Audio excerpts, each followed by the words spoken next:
quelle que soit ta prison, quelle que soit ta douleur, quelle que soit ta situation, Dieu fera. L'Alliance des évangélistes et ses invités vous propose désormais un nouveau rendez-vous avec la parole de Dieu sur KMT Télévision. Gloire à Dieu. Bien, bonjour à tous. Que le Seigneur continue en ce jour à nous faire du bien. Et je crois que pour vous, les bontés de Dieu se sont renouvelées. Et peut-être que toi, si tu ne connais pas encore, eh bien, sache que les bontés de Dieu sont à ta disposition. Il te suffit d'ouvrir ton cœur, de tendre ta main, puis par la foi de saisir afin de pouvoir avancer avec Jésus. Vous savez, la Bible nous dit dans Jean 3,16 que Dieu a tellement aimé le monde, il a tant aimé le monde, qu'il a donné son Fils. Donc, le Seigneur ne s'est pas contenté juste de dire « je vous aime », mais il a manifesté cet amour en vous donnant ce qu'il avait de plus cher. Et même au-delà du fait qu'il a donné ce qu'il avait de plus cher, la Bible nous montre que le Seigneur, il était lui-même en Jésus pour nous réconcilier avec lui. Quel amour, quelle grâce. Si chacun d'entre nous, nous arrivons à cette connaissance et que nous ouvrons nos cœurs justement à saisir, afin de saisir cela, je peux vous assurer que le monde, et je parle de la Martinique, elle serait différente. Les foyers seraient différents.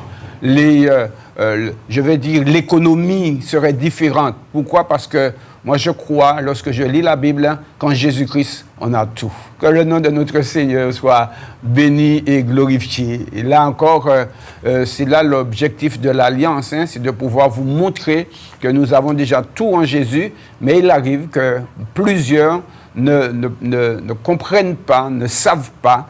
Donc, nos émissions tous les jours, du lundi au vendredi, de 10h15, 11h15, tous les jours, mes amis, c'est une grâce, c'est vraiment une grâce. Alors, vous qui connaissez déjà, nous sommes là pour pouvoir vous aider, pour comprendre les fondamentaux de la parole, pour pouvoir vous fortifier dans la foi, pour que vous ne soyez pas troublés, comme Jésus a dit à ses disciples, ne soyez pas troublés, parce qu'il y a des choses, effectivement, qui vont arriver, il y a des difficultés dans la vie.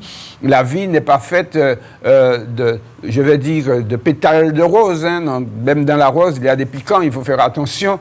Donc la vie n'est pas toujours facile, mais avec Dieu, il est possible que nous puissions avancer. Et c'est ce que nous voulons vous encourager à faire. Et si toi qui ne connais pas encore le Seigneur, tu veux le comprendre, bien tu as la possibilité de m'appeler au 86 52 32. Je suis le pasteur Georges Zahir de l'Église Union Chrétienne. Donc nous sommes là pour pouvoir vous aider et vous encourager. Alors, je viens maintenant à ce thème que je développe depuis déjà un certain temps et nous allons entrer en profondeur. Ce thème, c'est la nouvelle identité en question, l'identité en Christ, l'identité en Dieu. Et à chaque fois, je reviens pour vous faire comprendre que lorsque la Bible nous parle justement que nous sommes en Dieu, que nous sommes enfants de Dieu, nous sommes disciples du Christ, Jésus a dit « Allez, faites des disciples en mon nom ». Donc, il faut que tu sois disciple, mais un disciple ne dit pas juste « Oui, Jésus », mais un disciple doit apprendre comment devenir justement ce disciple.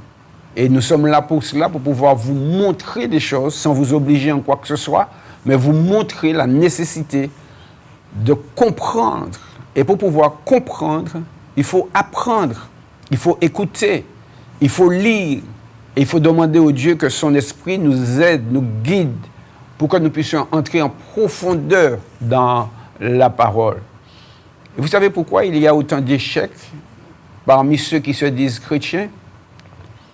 C'est parce que la parole n'est pas vraiment dans les tréfonds de leur cœur. La parole n'est pas vraiment dans la profondeur. Elle est un peu superficielle. Vous savez, lorsqu'une plante, elle a été plantée de façon très superficielle, donc juste à mi-hauteur, ou bien quasiment à la surface, elle pousse vite. Elle avance. Mais quand la chaleur vient, quand il faut porter du fruit, Elle n'y peut pas parce qu'elle n'a pas de force. Pourquoi? Parce qu'il n'y a pas de profondeur. Mais lorsque la parole est pénétrée complètement dans votre cœur, lorsque vous avez laissé cela entrer, lorsque vous avez pris du temps pour la méditer, pour la recevoir, pour vous nourrir de cette parole, quand les temps difficiles vont arriver. Et d'ailleurs, Jésus-Christ, il le disait, hein, il parlait de deux maisons, une maison bâtie sur le sable, une autre maison bâtie sur le roc. Et celle qui a été bâtie sur le sable, eh bien, cette maison, eh bien, elle a été construite très rapidement.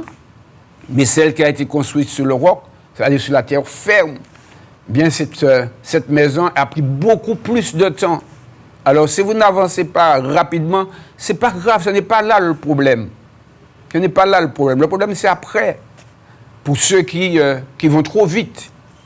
Mais lorsque vous laissez la parole pénétrer, lorsque vous construisez votre maison, vous prenez du temps pour bien mettre les fondations, alors à ce moment-là, je peux vous assurer que lorsque le tremblement de terre va arriver, lorsque les cyclones vont arriver, lorsque les difficultés de la vie, puisque nous parlons en fait de la vie, nous faisons un parallèle entre la maison et puis nous, notre vie, eh bien la Bible nous dit, parce que vous avez été fondé sur le roc, vous serez debout. Mais celui qui n'a pas de profondeur dans sa vie, de profondeur spirituelle, de profondeur quant à la parole de Dieu, celui-là, il sera vite balayé. Alors, je vous encourage vraiment de laisser la parole pénétrer votre cœur. Vous entendez des émissions, prenez note et revenez dessus. Et pas juste de temps en temps, mais tous les jours. C'est comme une nourriture. La Bible nous dit que l'homme ne vivra pas seulement de pain, mais de toute parole qui vient de toute parole qui vient de Dieu. Alors, laissez cette parole vous pénétrer, laissez cette parole vous faire grandir, laissez cette parole vous montrer des choses que vous devriez changer dans votre vie. Je veux dire, s'il est vrai que le pasteur, l'évangéliste, le prédicateur est là pour vous dire certaines choses, mais vous devrez laisser cette parole vous montrer ce qui mérite d'être changé dans votre vie, vous montrer les possibilités que vous avez. Et ce matin, je voudrais justement souligner cela. Nous avons des capacités, nous en tant que chrétiens, nous avons des capacités insoupçonnées. Et si je parle sur le plan général, l'homme en lui-même, il a des capacités insoupçonnées. À la base, il peut être quelqu'un qui n'est pas très, très instruit. Il peut être à la base quelqu'un qui n'a pas beaucoup de connaissances. Mais lorsqu'il prend la décision de se dire « il faut que j'arrive », eh bien, qu'est-ce qui s'est passé?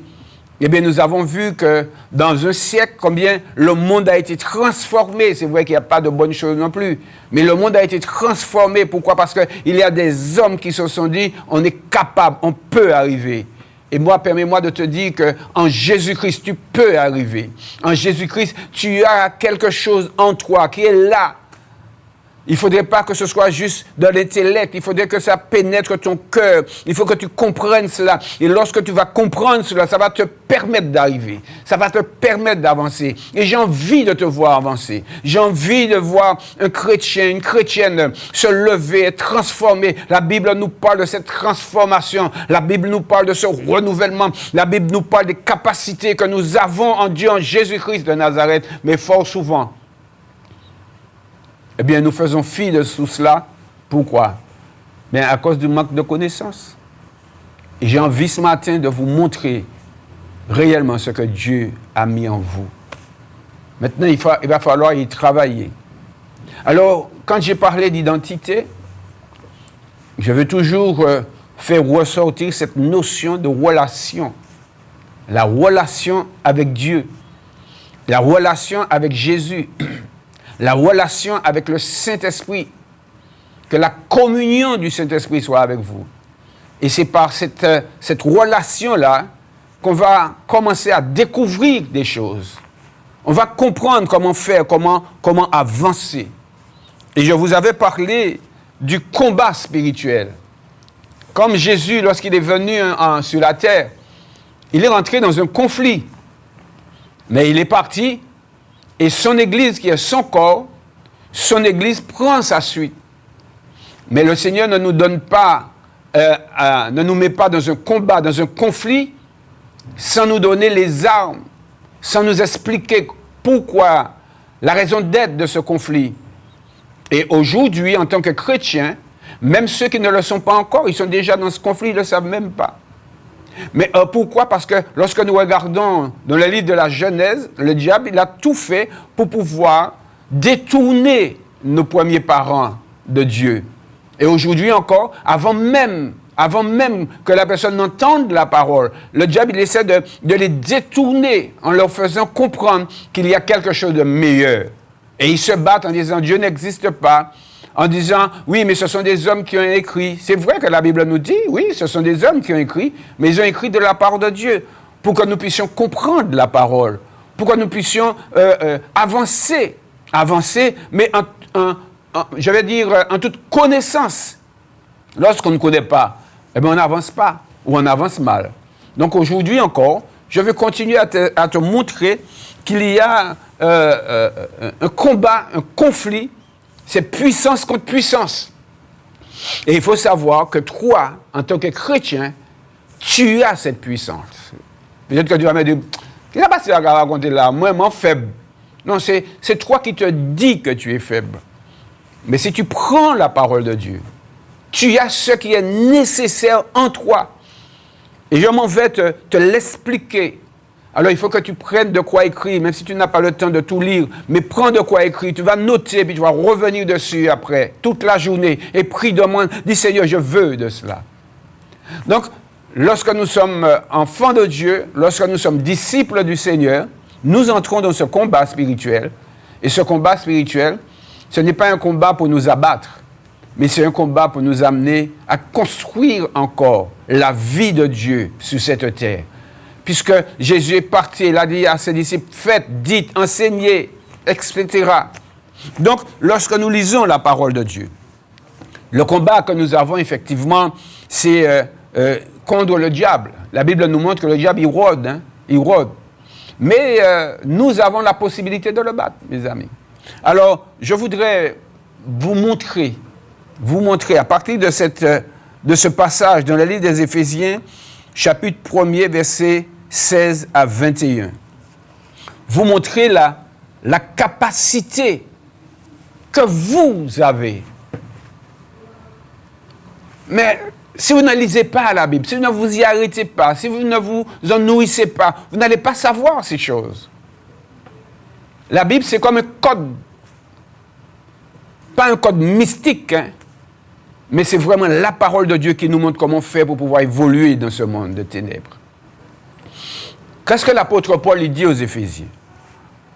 Il dit aux Éphésiens, « Je ne cesse de rendre grâce pour vous, faisant mention de vous dans mes prières, afin que le Dieu de notre Seigneur Jésus-Christ, le Père de gloire, vous donne un esprit de sagesse et de révélation dans sa connaissance. » Voilà la pensée de Paul. Et c'est là aussi notre pensée. Lorsque l'Alliance des évangélistes, nous vous prêchons la parole, lorsque nous vous expliquons les choses, c'est dans le but d'ouvrir votre intelligence. C'est dans le but de vous faire comprendre la profondeur des Écritures et de ce que vous avez, ce que vous êtes devenu en Christ, en Jésus. Et là, il nous dit que sa prière, la prière de l'apôtre Paul, c'est que ces frères-là, ces sœurs, reçoivent de la part de Dieu un esprit de sagesse et de révélation dans sa connaissance. Qu'est-ce qu'il nous dit encore? Qu'il illumine les yeux de votre cœur pour que vous sachiez quelle est l'espérance qui s'attache à son appel. Vous savez, il y a beaucoup de personnes qui viennent à Jésus. Lorsque nous faisons des appels, hein, vous vous regardez dans nos assemblées, le dimanche, c'est rempli, c'est back full. Mais on doit se poser la question, mais toutes ces personnes qui sont là, est-ce qu'elles savent vraiment qu'est-ce que ça signifie d'être enfant de Dieu? Est-ce qu'elles savent vraiment ce que ça signifie d'être disciple du Christ? Donc, pourtant, lorsque l'apôtre parle au début à ses frères, nous voyons que ce sont des gens qui croient. Qui croient. Mais l'apôtre veut qu'ils aillent beaucoup plus loin. Et c'est ce que nous voulons avec vous, que vous puissiez aller beaucoup plus loin. Que vous soyez transformés, que vous soyez des gagnants. Mais pour être des gagnants, il faut savoir se servir des armes que nous avons reçues. Alors quand je parle des armes, je ne parle pas de revolver pour que mes paroles ne soient pas déformées. Je parle des armes spirituelles. Donc je continue, il a dit, et qu'il illumine les yeux de votre cœur.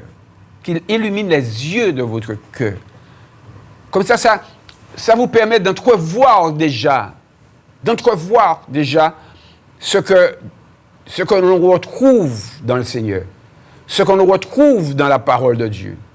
Que vous puissiez voir par la foi, au plus profond de votre cœur, les choses que Dieu a déjà données. Non pas des choses que Dieu va vous donner, mais des choses que Dieu a déjà données, ce que Dieu a déjà fait pour vous. Et quelles sont, comme je vous ai dit tout à l'heure, quelles sont les capacités que vous avez en Dieu, en Jésus-Christ de Nazareth, par le Saint-Esprit de Dieu. Donc il a dit qu'il illumine les yeux de votre cœur pour que vous sachiez quelle est l'espérance qui s'attache à son appel. Quelle est la richesse de la gloire de son héritage qu'il réserve aux saints. Oui, vous êtes saints, vous êtes les saints de Dieu. Alors, lorsqu'on parle de saints, on parle de gens qui sont déjà morts, etc., qui ont fait de belles choses. Mais non. Vous êtes saints, vous qui avez donné votre cœur à Jésus. Vous qui avez accepté Jésus comme votre sauveur personnel. L'apôtre Paul, alors même que lorsque nous regardons dans le livre de Corinthiens, les Corinthiens, la Bible nous montre qu'il y avait des choses qui n'allaient pas chez eux. Il y avait des choses qui n'étaient pas bien du tout. Et pourtant, l'apôtre Paul dit, mais vous êtes des saints. Et lorsque l'on comprend que l'on est saint, eh bien, à ce moment-là, on fera tout pour démontrer les capacités qu'il y a en nous. La possibilité de fuir la corruption. La possibilité de dire non au péché. La possibilité de dire au juron, m'en finis et puis ça. Parce que tu réalises ce que tu es devenu. Et comme je dis trop souvent, on ne réalise pas. Ce n'est pas, ne fais pas, ne touche pas, ne goûte pas. Ce n'est pas ça. Non. C'est, je vais dire, démontrer en fait ce qu'on est devenu en Dieu, en Jésus-Christ de Nazareth. Donc la prière de l'apôtre, c'est que Dieu illumine les yeux de leur cœur pour qu'ils sachent quelle est l'espérance qui s'attache à l'appel que Dieu leur a fait. Quelle est la richesse de la gloire de son héritage qu'il réserve aux saints et quelle est envers nous qui croyons. Écoutez bien. Quelle est envers nous qui croyons l'infinie grandeur de sa puissance. Et ça, nous ne le réalisons pas. Nous ne réalisons pas que l'infinie grandeur de la puissance de Dieu est en notre faveur. On ne le réalise pas. Pourquoi? Parce qu'on ne prend pas connaissance de la parole de Dieu. Et c'est la raison pour laquelle l'apôtre dit qu'il illumine, que Dieu illumine les yeux de leur cœur pour qu'ils sachent, pour qu'ils comprennent, pour qu'ils voient les choses. Et aujourd'hui, je vous encourage à ouvrir les yeux de votre cœur pour que vous puissiez comprendre quelle est la puissance que vous avez, quelle est la puissance que le disciple du Seigneur a, quelles sont les capacités que Dieu a déjà mis en lui. Pas la peine d'aller chercher, de prier, de demander à Dieu. Il a déjà placé. Ce que vous devriez demander à Dieu, c'est de vous permettre de saisir cela, de comprendre cela et de mettre en pratique. Donc, quelle est envers nous qui croyons, verset 19, l'infinie grandeur de sa puissance, se manifestant avec efficacité par la vertu de sa force. Et cette force, il nous a dit, il a déployé en Christ. Vous vous rendez compte? Ce que vous avez, ce que Dieu vous a déjà donné. Et, fort souvent, mais même moi, pourtant, cela fait plus de 40 ans que je le sais, mais il y a des moments où je ne réalise pas, mais j'y travaille pour que ce soit quelque chose de tangible dans ma vie. Il faut pour cela travailler. Il faut pour cela rechercher. Il faut pour cela, prendre la parole. La Bible nous dit que la parole de Dieu, elle est vivante, elle est efficace. La Bible me montre qu'il est important pour moi que je croie dans ce qui a été écrit. Donc cette force-là, mes amis, le verset 20 nous dit, il l'a déployé en Christ en le ressuscitant des morts et en le faisant asseoir à sa droite dans les lieux célestes, au-dessus de toute domination, de toute autorité, de toute puissance, de toute dignité et de tout nom qui se peut nommer, non seulement dans le siècle présent, mais encore dans le siècle à venir. Il a mis tout sous ses pieds et il a donné pour chef suprême à l'Église, qui est son corps, la plénitude de celui qui remplit tout en tous. Voilà ce que vous êtes devenus. Voilà ce que nous sommes devenus. Nous sommes devenus le corps de Christ, la plénitude de tout ce qui peut faire des choses extraordinaires. Nous sommes capables, mes amis, mais nous n'en avons pas suffisamment conscience et nous ne travaillons pas suffisamment pour pouvoir mettre en exergue ce que Dieu nous a donné. Il faut pour cela que nous soyons remplis, que nous soyons convaincus. Il faut pour cela que les choses soient pleinement dans nos cœurs. Alléluia. Donc, lorsque vous regardez ces choses, lorsque vous regardez ce passage, nous voyons que la force que Dieu qui a ressuscité Jésus, cette force-là, elle est à notre disposition. Et lorsque je comprends cela, je vais dire que j'entrevois des choses, mais qui sont illimitées. J'entrevois des choses extraordinaires. Imaginez-vous que Jésus a dit, si tu crois, tu diras à cette montagne, sors de là, bicachapé. Et il a dit que rien ne vous serait impossible. Lorsque je comprends cela, je me dis, Georges, et toi aussi, je me dis, Georges, mais Dieu a mis en toi, Dieu t'a donné, je vais dire, il a fait en sorte que toi, tu sois capable de faire des choses extraordinaires. Mais pour cela, il faut le connaître. Il faut le comprendre. Il faut s'exercer. Il y a des moments où on arrive tout de suite, et puis il y a d'autres moments où on prend du temps, ça prend du temps. Pourquoi? Peut-être parce que Dieu ne veut pas que l'orgueil puisse rentrer dans nos cœurs et puis qu'on ne soit pas soumis au diable à cause de notre orgueil. Alors, le Seigneur nous a tout donné. Il a déployé tout cela en Jésus-Christ. Et là, comme tu es le corps de Christ, eh bien, il a déployé cela en toi. Il a mis tout cela à ta portée, mon ami. Et lorsqu'on comprend cela, il y a plusieurs passages. Dans Jean 4, verset 4, par exemple, il nous fait comprendre que, puisque nous avons été scellés par le Saint-Esprit, je vais le lire tout à l'heure, la Bible nous montre que celui qui est en nous est plus grand que celui qui est dans le monde.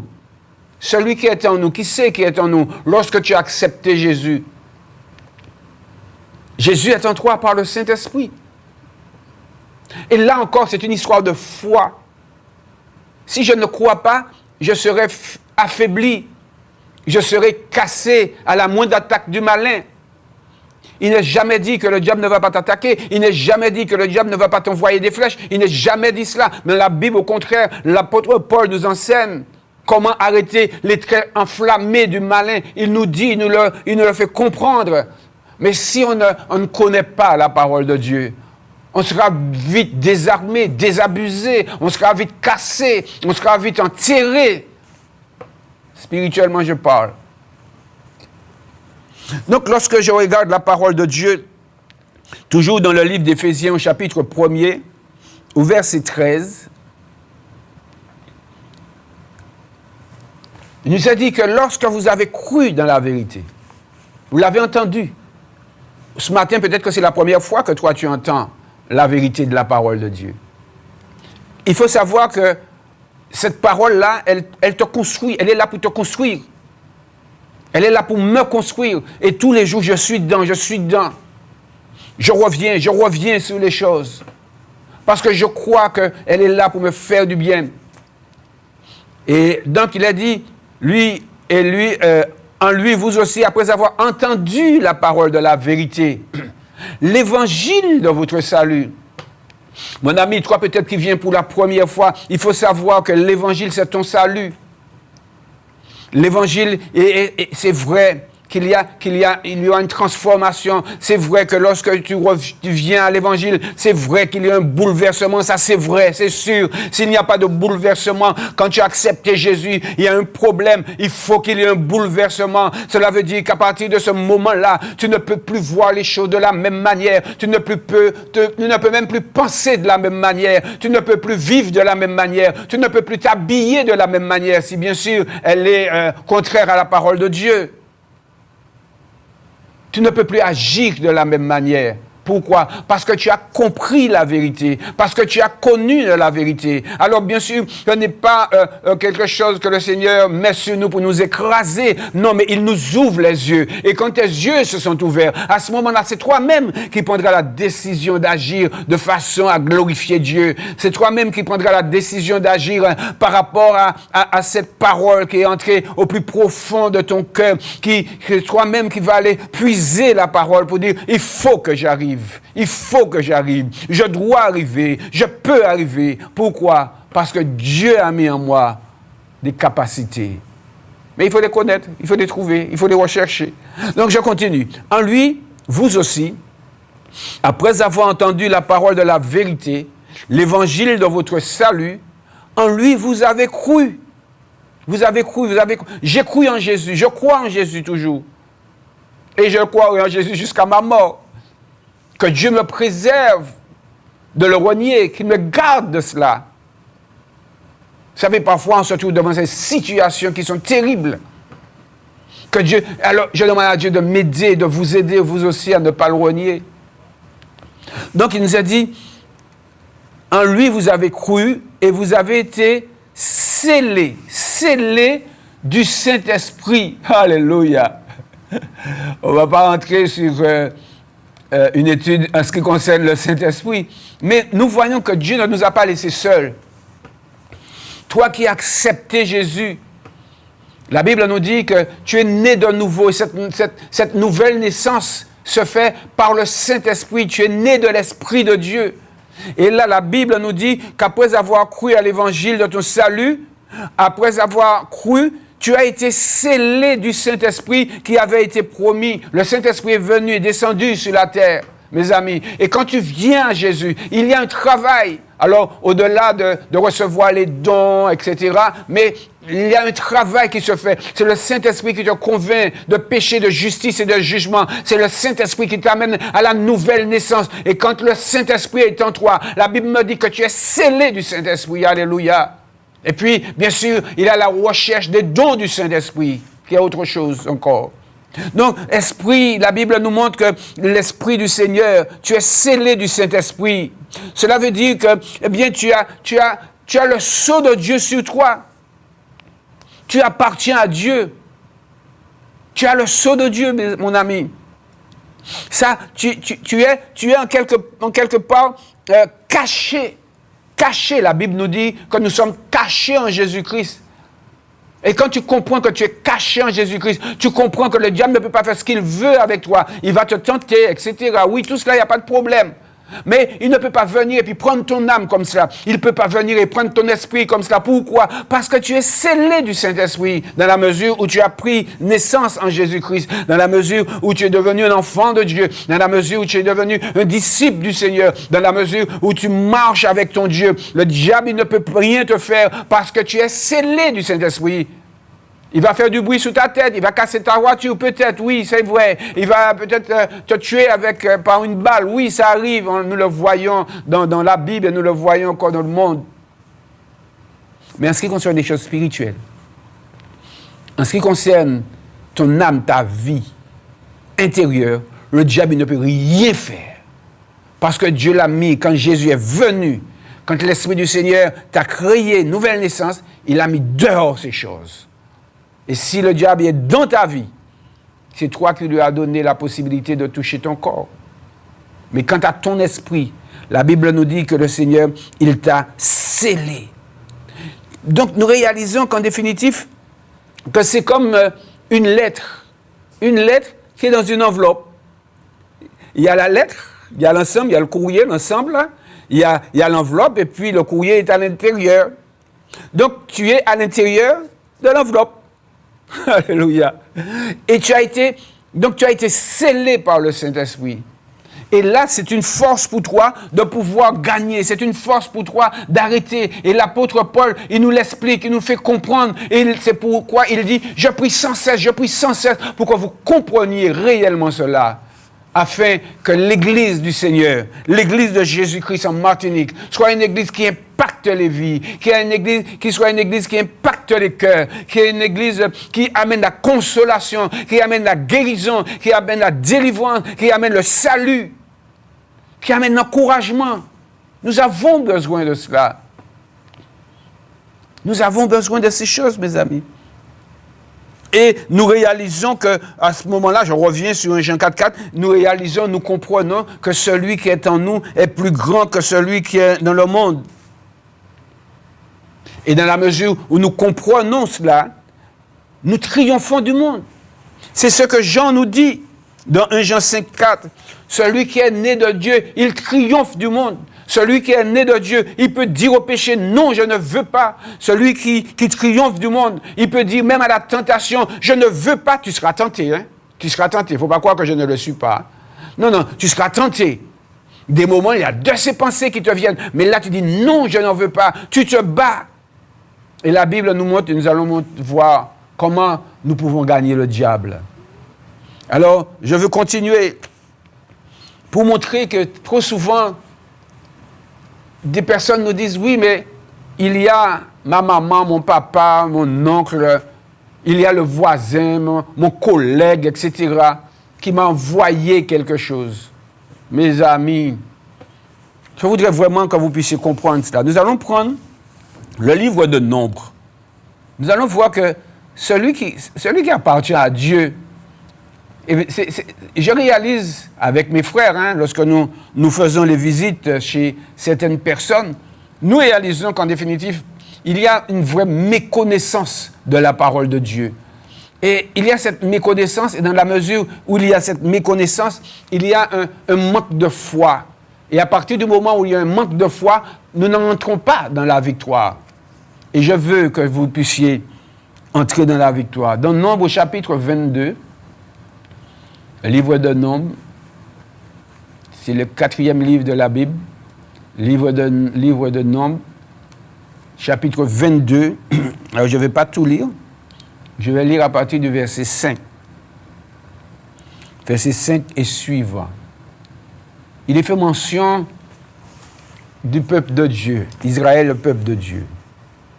Aujourd'hui, nous sommes tous là, comment dirais-je, la nation, toutes les nations, dans toutes les nations, il y a ce peuple de Dieu. Le peuple de Dieu est devenu un ensemble, je vais dire, de nations qui, après avoir entendu la parole de Dieu, ont accepté Jésus comme leur sauveur personnel. Alors ce n'est pas Israël seulement qui est le peuple de Dieu. Israël était là comme une lumière. Israël était là comme, je vais dire, des enseignants, des gens, des missionnaires, pour pouvoir amener les gens à connaître Dieu. Mais lorsque nous lisons la parole, ils ont failli. Pas tous, bien sûr. Mais ils ont failli. Pour l'ensemble, ils ont failli. Et Dieu, bien sûr, dans le peuple d'Israël, il y a un reste qui appartient vraiment à Dieu. Mais la Bible nous dit, bien sûr, que Dieu ne rejette pas ce peuple-là. Mais le Seigneur a décidé, et c'est ce qu'on appelle la bénédiction d'Abraham, le Seigneur a décidé de bénir toutes les nations pour former un seul corps. Il n'y aura pas deux corps, il y a un seul. Quand Jésus est arrivé, il a dit, j'ai d'autres brebis qui ne sont pas de cette bergerie. Il faut que je l'y amène. Alors, il parlait de quoi? Eh bien, il faisait un parallèle, justement, par rapport à ce que je vous dis. Il y avait le peuple d'Israël, mais le Seigneur dit, il y a en dehors du peuple d'Israël, Dieu a aussi des hommes et des femmes qu'il aime et qui voudraient les réunir. Et c'est pourquoi, quelque part, la Bible nous dit que Dieu a réuni toutes ces personnes en un seul corps, en Jésus. Donc, en Jésus, il n'y a plus le peuple de Dieu qui est un tel. Non, le peuple de Dieu se trouve dans toutes les nations. comprends cela. Donc, mais on revient dans l'Ancien Testament où il y avait le peuple de Dieu, Israël, que Dieu avait béni. Et voilà, il y avait un ennemi qui voulait, parce qu'il a vu comment Dieu arrivait, a voulu maudire ce peuple. Et ils sont allés chercher Balaam. Je veux dire qu'il est un prophète de Dieu, mais un prophète de Dieu détourné. Hein? Il est détourné. Donc, Balak, hein, qui est le roi, et il envoya des messagers auprès de Balaam. Il envoya des messagers auprès de Balaam, fils de Béor, à Pétor, sur le fleuve, dans le pays des fils de son peuple, afin de l'appeler et de lui dire, voici un peuple qui est sorti d'Égypte. Il couvre la surface de la terre et il habite vis-à-vis de moi. Viens, je te prie, t'es bien, hein? Viens, je te prie, maudis-moi ce peuple, car il est plus puissant que moi. Peut-être ainsi pourrais-je le battre et le chasserai-je du pays, car je sais que celui que tu bénis est béni. Et que celui que tu maudis est maudit. Il y avait des réalités. Hein? Ce n'était pas des dires, c'était des réalités. Les anciens de Moab et les anciens de Madian partirent, ayant avec eux des présents pour le devin. Ils arrivèrent auprès de Balaam et lui rapportèrent les paroles de Balak. Balaam leur dit, passez ici la nuit et je vous donnerai réponse, d'après ce que l'Éternel me dira. Et les chefs de Moab restèrent chez Balaam. Dieu vint à Balaam et dit, qui sont ces hommes que tu as chez toi? Balaam répondit à Dieu, Balak, fils de Tsippor, roi de Moab, il les a envoyés pour me dire, voici un peuple est sorti d'Égypte, et il couvre la surface de la terre. Viens donc, maudis-les. Peut-être ainsi pourrais-je le combattre et le chasserai-je. Dieu dit à Balaam, tu n'iras point avec eux, tu ne maudiras point ce peuple, car il est béni. Balaam se leva le matin et il dit au chef de Balak, allez dans votre pays, car l'Éternel refuse de me laisser aller avec vous. Et les princes de Moab se levaient, retournèrent auprès de Balak et dirent Balaam a refusé de venir avec nous. Balak envoya de nouveau des chefs en plus grand nombre et plus considérés que les précédents. Ils arrivèrent auprès de Balaam et lui dirent, ainsi parle Balak, fils de Tsippor, que l'on ne m'empêche donc pas de venir vers toi. Car je te rendrai beaucoup d'honneur et je ferai tout ce que tu me diras. Viens, je te prie, maudis-moi ce peuple. Balaam répondit et dit au serviteur de Balak, quand Balak me donnerait ma maison pleine d'argent et d'or, je ne pourrais rien faire, je ne pourrais faire aucune chose, ni petite ni grande contre l'ordre de l'Éternel mon Dieu. Maintenant, je vous prie, restez ici cette nuit et je saurai ce que l'Éternel me dira encore. Il était têtu, hein? Il sait déjà que le Seigneur était contre lui, mais il veut continuer encore. Et je vais terminer par ce verset. Dieu vint à Balaam pendant la nuit et lui dit, puisque ces hommes sont venus pour t'appeler, lève-toi, va avec eux, mais tu feras ce que je te dirai.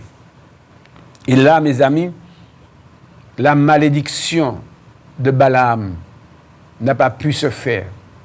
Pourquoi? Parce que Dieu était avec ce peuple.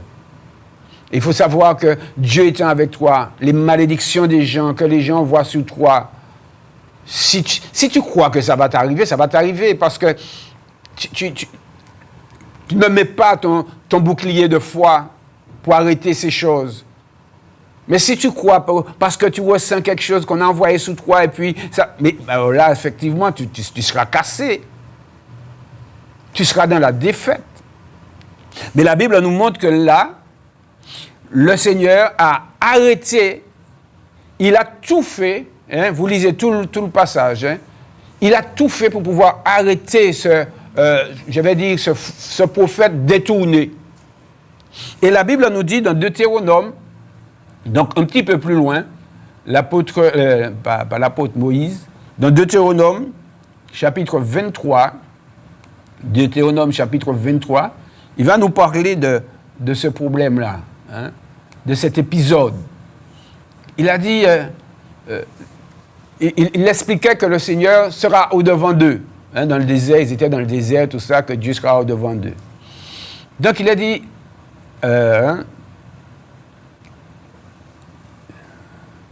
Mais l'Éternel, ton Dieu, n'a point voulu écouter Balaam. Et l'Éternel, ton Dieu, a changé pour toi la malédiction en bénédiction parce que tu es aimé de l'Éternel, ton Dieu. L'Éternel a changé pour toi la malédiction en bénédiction. Alors que dans cette période-là, le peuple de Dieu n'était pas si gentil que cela. Mais qu'est-ce que Dieu fait ressortir? Il fait ressortir l'amour qu'il a pour ce peuple. De la même manière que Dieu a aimé ce peuple, qu'il aime toujours d'ailleurs. Le Seigneur t'aime. La Bible nous dit que Dieu t'a tellement aimé qu'il a donné son Fils pour toi. Il a donné ce qu'il avait de plus cher. Et je t'ai dit au début que Dieu lui-même était en Christ, se réconciliant avec toi-même. Donc tu es au bénéfice de l'amour de Dieu. Donc, quelle que soit la malédiction que X ou Y pourrait envoyer contre toi, cette malédiction-là n'aura aucun effet dans ta vie. Mais il faut que tu le crois. Tout, c'est une histoire de foi en Jésus-Christ. C'est pourquoi il faut que tu rendes à la connaissance. Tu as des capacités. Dieu a mis en nous des capacités extraordinaires. Et je vais prendre le Proverbe au chapitre 26. Écoute bien ce que Proverbe 26 te dit. Hein? Proverbe 26, verset 2. Proverbe 26, verset 2. Alléluia. Ça, c'est extraordinaire. Tout est là dans la parole de Dieu. Mais il faut que tu le lises. Il faut que tu le prennes. Il ne faut pas juste que tu répètes. Mais il faut que tu reçoives cela dans ton cœur. Et il faut que tu laisses ces paroles-là pénétrer au plus profond de ton cœur. Quand ces paroles ont pénétré au plus profond de ton cœur, c'est une racine pour toi. C'est une base solide pour toi. C'est un fondement pour toi. Et ça te permet d'avancer. Donc Dieu a mis des choses en toi. Dieu a déclaré des choses par rapport à toi. Dieu t'a enseigné des choses. Mais il faut que tu comprennes. Il faut que tu aies la révélation. Et quand tu as la révélation, alors tu pourras avancer. Au nom de Jésus-Christ de Nazareth. Verset 2, Proverbe 26. Il a dit, comme l'oiseau s'échappe, comme l'hirondelle s'envole, ainsi la malédiction sans cause n'a point d'effet. Ainsi la malédiction sans cause n'a point d'effet. Et là, Dieu t'a appelé en Jésus-Christ. Dieu t'a pardonné tes péchés. Quelqu'un va t'envoyer une malédiction. La Bible nous dit que ça n'a pas d'effet. Alors si j'entre dans le contexte, il a dit comme l'oiseau s'échappe, comme l'hirondelle s'envole. En fait, c'est dans toutes ces régions de la Méditerranée, et puis on monte encore. De la même manière que nous, nos pêcheurs ont des filets.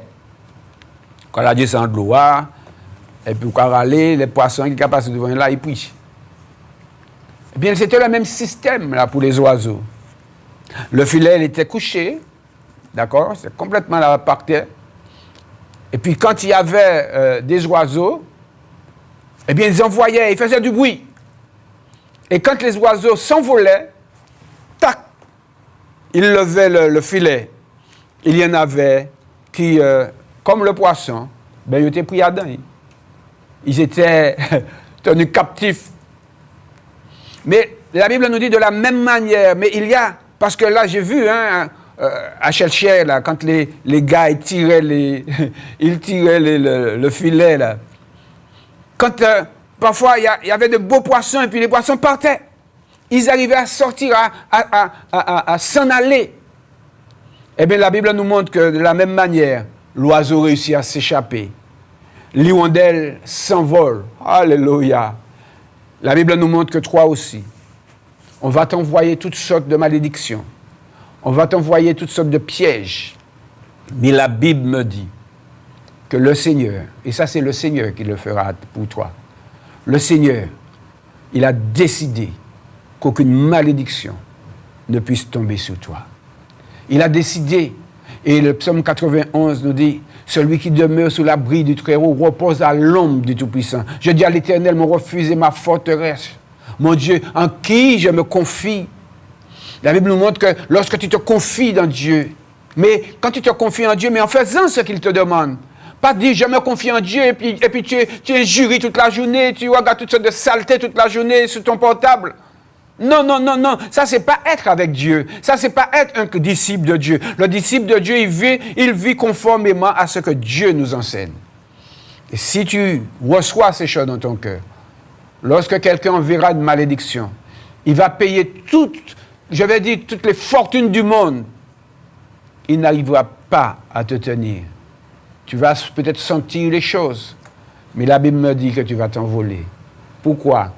Parce qu'il n'y a aucune cause à cette malédiction.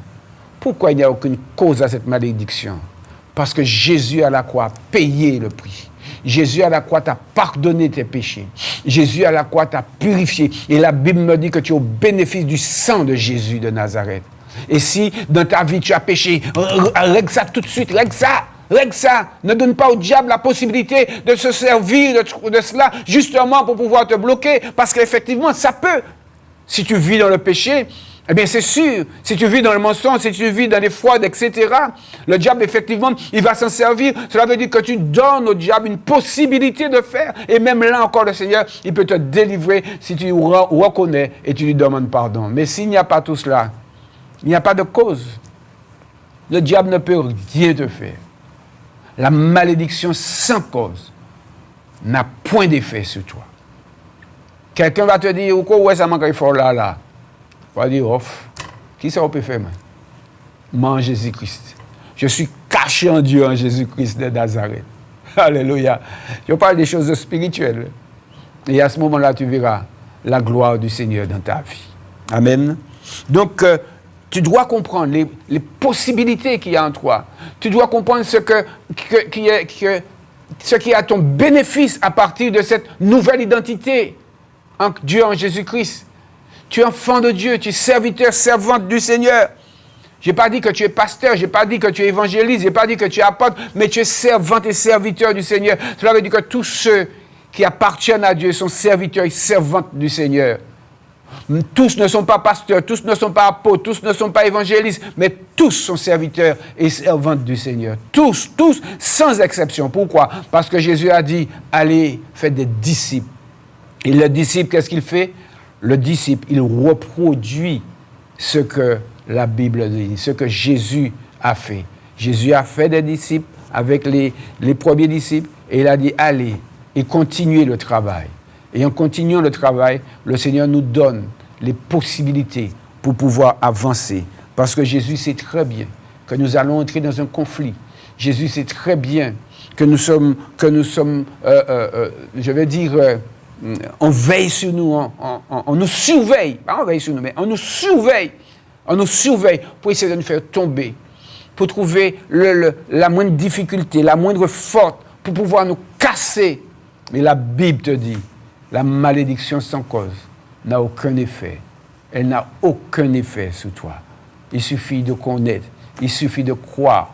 Hein? Alors ne venez pas me dire, mon papa, mon oncle, etc., mon frère ou mon cousin ou je ne sais trop quoi, a envoyé des choses sur moi pour m'empêcher de réussir. Non, mon ami. Tu as la capacité de bloquer tout cela parce que la malédiction sans cause n'a point d'effet. Maintenant, si tu vis dans le péché, alors là, le diable va te bloquer, ça c'est sûr. Mais si tu sors du péché, le diable ne peut rien faire contre toi. Au nom de Jésus. J'aime dire, Satan, tu n'as ni part, ni lot dans ma vie. J'appartiens désormais à Jésus. Pourquoi? Parce que je suis né de Dieu. Et oui, on peut se trouver cela terrible. On dit, qu'est-ce que la miséricorde? C'est né de Dieu. Oui, je suis né de Dieu. C'est en Jésus-Christ et c'est la foi, c'est l'œuvre de Jésus-Christ. Et toi, aujourd'hui, qui m'écoutes, tu peux être né de Dieu aujourd'hui. Tu peux prendre une nouvelle naissance en Dieu, en Jésus-Christ, aujourd'hui même. Pas dans 10 ans, là, maintenant. Et si tu veux le faire, tu pourras m'appeler au 48 44 25, là, maintenant, sur le plateau de KMT. Tu peux m'appeler. Et je pourrai prier avec toi pour t'aider à faire cette prière de repentance, pour t'aider à prendre position pour Jésus-Christ. Donc, nous avons vu que celui qui est en nous, déjà, premièrement, nous avons été scellés par le Saint-Esprit. Nous avons vu que celui qui est en nous, donc le Saint-Esprit, est plus grand que l'esprit du monde. OK? Nous avons vu que celui qui est né de Dieu, il triomphe du monde, mais la Bible nous parle de la foi. Ça veut dire qu'il faut que je croie, il faut que je croie, il faut que je croie. La foi est une ferme assurance. La Bible me dit qu'il faut que je croie. Si dès que tu as reçu un petit problème, dès que tu ressens quelque chose, tu crois que quelqu'un envoie un démon sur toi, il y a un problème, mon ami. Même s'il l'a envoyé, mais il ne va pas entrer en toi. C'est impossible si tu marches avec Jésus, si tu vis selon le Seigneur. Donc nous avons vu que lorsque le Saint-Esprit, nous avons été scellés du Saint-Esprit, nous avons vu que c'est un sceau, nous avons vu que c'est comme une lettre qui est protégée par l'enveloppe. Nous avons vu toutes ces choses, mes amis. Et nous devons comprendre que le combat spirituel, chacun d'entre nous, chaque chrétien, même ceux qui ne le sont pas encore, ils sont déjà dedans parce que le diable ne les aime pas. Le diable n'aime pas. Alors j'entends mon téléphone qui sonne. Non, il ne faut pas m'appeler sur mon téléphone. Il ne faut pas m'appeler au 86 52 32. Appelle-moi au 05 96 48 44 25. J'ai oublié d'éteindre le téléphone. 48 44 25.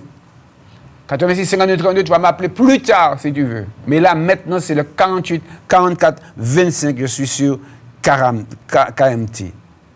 La Bible nous montre que lorsque nous avons accepté Jésus, on pourra le lire dans Ésaïe 53, on pourra le lire dans 1 Pierre 2, verset 25, on pourra encore faire un parallèle avec le psaume 23, où la Bible nous dit que Jésus est le gardien de nos âmes. Jésus est le gardien de nos âmes. Si je appartiens vraiment à Jésus, si je me suis vraiment converti, si je marche avec Jésus, il est le gardien de nos âmes. Mes amis, qui est le plus fort? Jésus ou le diable? C'est Jésus qui est le plus fort. Jésus l'a dépouillé à la croix. Il a dépouillé les dominations, les autorités. Donc, c'est vrai qu'ils sont encore là. Mais Jésus les a affaiblis. Et toi et moi, nous avons la possibilité de dire non au diable. Alors, il ne va peut-être pas envoyer des choses contre nous, mais il va essayer de nous amener à pécher. Et lorsqu'il a réussi à nous faire pécher, alors là, il a un point sur nous. Mais si tu confesses ton péché, la Bible me dit que le sang de Jésus me purifie de tout péché. Lorsque je confesse, lorsque je demande sincèrement pardon à Dieu, lorsque je m'approche vraiment de Jésus-Christ, le Seigneur nous montre. Tu as la possibilité de vaincre le diable. Eh oui. Et tu n'as pas à faire beaucoup de choses. Lorsque l'on parle de combat spirituel, on voit les gens les chrétiens, qui sont là et puis ils frappent le pied par terre. Nous avons pilonné le diable là. C'est pas comme ça. Ça, c'est charnel, ça. Ça, c'est charnel. Tu peux t'imaginer cela comme cela, mais ce n'est pas comme cela. Non, pour pouvoir résister au diable, pour pouvoir vaincre le diable, et la Bible nous parle des armes spirituelles. On n'aura pas le temps d'entrer dedans, il me reste plus que 5 minutes. Donc si tu veux m'appeler au 48 44 25, appelle-moi. Donc la Bible nous montre comment on peut vaincre le diable. Dans Jacques 4, au verset 7, Jacques 4, au verset 7, nous allons voir une simple phrase, mais dans cette simple phrase, il y a une bombe spirituelle. Il y a une puissance pour toi, mon ami. Comme je t'ai dit, tu as déjà reçu les choses. Tu as déjà reçu plein de capacités, plein de possibilités, mais tu n'en prends pas conscience. Tu peux gagner le diable. Oui, le diable, tu peux le gagner. Oui, tu peux le gagner. Pourquoi? Parce que Jésus l'a déjà gagné. Jésus l'a déjà, affaibli. Il a perdu sa puissance. Mais il vient contre les hommes. Et qu'est-ce que la Bible nous dit? Pour pouvoir résister, pour pouvoir faire fuir le diable. Ne dis pas d'écraser, de frapper ton pied à terre pour dire Satan m'a écrasé. Non, c'est pas ça, ça va faire rien. C'est ta position. C'est la position dans laquelle tu vas rester qui va faire fuir le diable. La première position, c'est de te soumettre à Dieu. Si tu ne marches pas avec Dieu, tu marches avec le diable. Si tu ne marches pas avec Dieu, si tu vis toujours dans toutes sortes de saletés, si quand tu regardes ton téléphone, tu as toujours des choses impures, pornographiques, etc. Mon ami, tu ne marches pas avec Dieu. Cela veut dire que tu as un pied à l'intérieur, un pied à l'extérieur, tu seras écartelé. Ce sera un problème pour toi. Mais si tu prends la décision aujourd'hui de te soumettre à Dieu, cela veut dire de marcher selon sa parole. Et c'est pourquoi il faut la connaître. Alors là, tu as cette possibilité, assurément, de vaincre le diable. Et la Bible nous dit, approchez-vous de Dieu. Le verset 7. Soumettez-vous donc à Dieu. Résistez au diable et il s'enfuira loin de vous. Approchez-vous de Dieu et il s'approchera de vous. Nettoyez vos mains pécheurs. Purifiez vos cœurs, hommes irrésolus. Sentez votre misère. Soyez dans le deuil, dans les larmes. Que votre rire soit changé en deuil et votre joie en tristesse. Humiliez-vous. Humiliez-vous devant le Seigneur et il vous élèvera. Humiliez-vous devant Dieu et il vous donnera la victoire sur le diable. Vous avez la possibilité de résister au diable. Chacun d'entre nous, chaque chrétien. Et comme j'ai dit au début, je vais m'arrêter là. Comme j'ai dit au début, vous avez des possibilités qui sont insoupçonnées parce qu'on ne s'arrête pas à la parole de Dieu.